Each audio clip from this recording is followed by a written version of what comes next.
So one of the things that happened, and this is a good example of the way that real life kind of finds its way into fiction.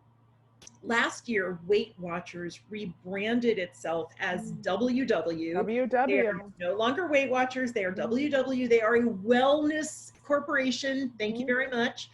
And they launched an app that's basically a calorie tracking app. Like, foods are green if they're good, and they're yellow if they're okay, and they're red if you really shouldn't be eating them. And this app was aimed at kids from ages 12 to 8 years old. So this was Oh, announced, wow. and Twitter lost its shit. Like, Mhm. every single woman, I think, who had been dragged to Weight Watchers as a child or put on a diet as a child got online and said, this is not going to give you what you want. This is not going to give you thin, healthy girls. This is going to give you women with eating disorders and women with terrifically dysfunctional relationships with their own bodies, and women who are going to suffer for the rest of their lives if and there's research behind this. Like, if you put an 8-year-old on a diet, like, bad things will happen. And these women were like saying it and saying it and saying it and saying it, and Weight Watchers is just like, we're committed to wellness. And I was just like, yeah, no, you're not. Not if Right. not if you're doing this.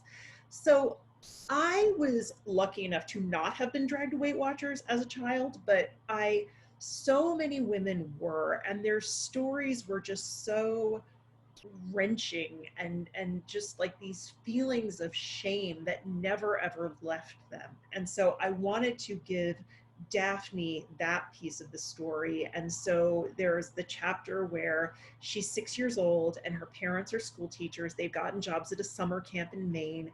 They've gone off to Maine. They've left her with her grandmother. Her grandmother decides that Daphne needs to lose a few and takes a 6-year-old to Weight Watchers.